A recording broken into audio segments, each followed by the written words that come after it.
اگر آپ نے ابھی تک ہمارے چینل کو سبسکرائب نہیں کیا تو ابھی سبسکرائب پر کلک کریں اور ساتھ ہی بیل آئیکن پر کلک کریں تاکہ آپ کو ہماری ہر نئی آنے والی ویڈیو آسانی سے ملتی رہے۔ محترم ناظرین السلام علیکم۔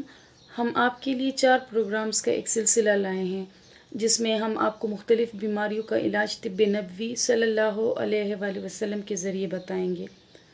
آج انسانیت کو شوگر، دل کے امراض، بلڈ پریشر، گردوں کی بیماریاں، HIV ایڈز اور دیگر کئی مہلک بیماریوں کا سامنا ہے، مگر لوگ یہ سمجھنے سے قاصر ہے کہ ان نت نئی بیماریوں کا علاج کیسے کیا جائے، جسمانی اور روحانی صحت کو کس انداز میں برقرار رکھا جائے۔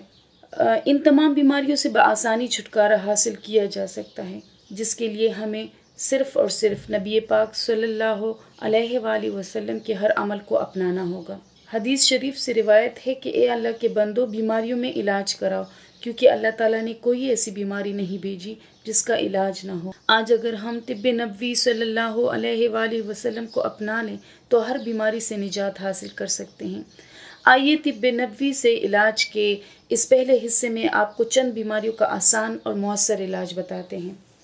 سب سے پہلے ہم آئیں گے ذہنی پریشانی اور اعصابی کھنچاؤ کی طرف۔ ذہنی پریشانی، اعصابی کھنچاؤ دل اور دماغ کی کمزوری، یادداشت بڑھانے کے لیے اور معدے کی اصلاح کے لیے نہایت آسان علاج ہے، اور وہ ہے پاؤں کے تلووں کی مالش۔ جی ہاں ناظرین، پاؤں کے تلووں کی مالش جو ہے وہ ڈپریشن کا فوری علاج ہے، اور اس کے علاوہ گردن کے پچھلے دونوں اطراف کی مالش اگر کرتے ہیں تو اس سے دماغی سکون ملتا ہے اور حافظے میں اضافہ ہوتا ہے۔ معدے کے مسائل بھی دور ہوتے ہیں۔ دونوں ہتھیلیوں سے آہستہ آہستہ کنپٹیوں کی مالش کرنے سے دماغی سکون ملنے کے ساتھ ساتھ نظر میں بھی اضافہ ہوتا ہے۔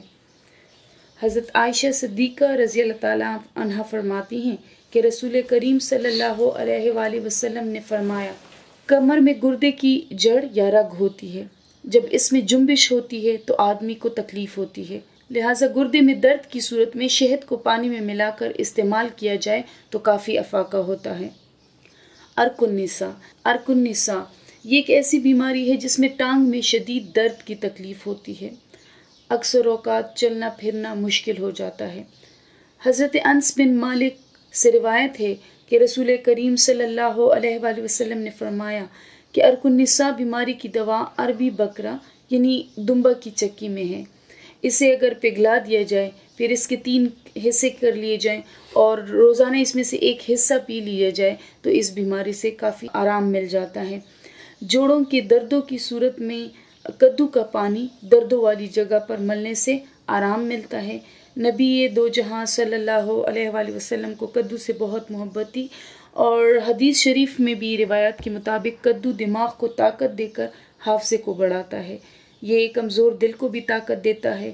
کان میں اگر ورم ہو جاتا ہے تو کدو کے چھلکے کا پانی عرق گلاب میں ملا کر کان میں ڈالنے سے ورم میں کافی آرام مل جاتا ہے۔ نمونیا کی بیماری کی صورت میں صبح 1 چائے کا چمچ زیتون کا تیل خالی پیٹ اگر استعمال کریں تو بہت افاقہ ملتا ہے۔ شہد میں اللہ تعالیٰ نے سینکڑوں بیماریوں کا علاج رکھا ہے۔ شہد جہاں دوسرے اجزاء کے ساتھ ملا کر اگر استعمال کیا جائے تب بھی مختلف بیماریوں کا یہ خاتمہ کرتی ہے، وہاں اکیلے بھی اس کے بے شمار فوائد ہیں۔ جسم کے کسی بھی حصے میں اگر کہیں بھی کوئی زخم ہو تو اس پر کوئی بھی دوسری دوا لگانے سے پہلے اگر وہاں پہ شہد لگا دیا جائے تو یہ بہت زیادہ فائدہ دیتا ہے۔ اس کے علاوہ بیڈ سورس کے لیے شہد ایک مفید دوا کا کام کرتی ہے، اور بیڈ سورس کے مریضوں کے لیے شہد دنیا کی سب سے بہترین دوا کے طور پر کام کرتی ہے۔ کھجور کے بھی انتہائی فوائد ہیں، اور حضور صلی اللہ علیہ وآلہ وسلم اس کو عموماً جو ہے وہ استعمال فرمایا کرتے تھے۔ حدیث شریف سے روایت ہے کہ کھجور کو ناشتے میں کھاؤ، یہ تمہارے اندرونی جراثیم کا خاتمہ کرتی ہے۔ بس بہترین ٹائم صبح ناشتے میں اگر کھجور کا استعمال کیا جائے تو یہ معدے کی صفائی کرتا ہے، اور اس کے علاوہ جگر کی جو مختلف بیماریاں ہیں اس کے لیے بھی یہ کافی مفید ہے۔ اس کے علاوہ ناشتے میں کھجور کا استعمال گردے کے عارضے میں بھی شفا دیتا ہے۔ حجامہ کئی بیماریوں کا علاج ہے۔ روایت میں ہے کہ رسول اللہ صلی اللہ علیہ وآلہ وسلم جب معراج پر تشریف لے گئے تو ملائکہ نے ان کو اپنی امت کے لیے حجامہ کے بارے میں بتایا۔ یہ طریقہ علاج دنیا میں اب تیزی سے مقبول بھی ہو رہا ہے۔ اس طریقہ علاج میں مختلف بیماریوں کے علاج کے لیے جسم کے مختلف مقامات پر ہلکی ہلکی خراشیں لگا کر اور پھر مخصوص قسم کے ٹرانسپیرنٹ کپ لگا دیے جاتے ہیں۔ اب ان خراش لگی ہوئی جگہوں سے پھر خون کی بوندیں اس کپ میں جمع ہونا شروع ہو جاتی ہیں۔ انہیں بعد ازاں پھینک دیا جاتا ہے اور مریض اپنے خون کو بہت ہلکا پھلکا اور تر و تازہ محسوس کرنے لگتا ہے۔ اس سارے عمل میں 10 سے 15 منٹ لگتے ہیں۔ جدید سائنس کا ماننا ہے کہ اس سے جسم میں خون کی روانی میں آسانی پیدا ہو جاتی ہے اور اس طرح سے زہریلا مواد جو ہے وہ جسم سے نکل جاتا ہے۔ ساتھ ہی ہمارا امیون سسٹم بہت طاقتور ہو جاتا ہے اور بیماریوں کے خلاف ہمارے جسم میں قوت مدافعت بہت بڑھ جاتی ہے۔ حجامہ کے فوائد میں نیند نہ آنے کے جو مسائل ہیں ان کا خاتمہ ہو جاتا ہے۔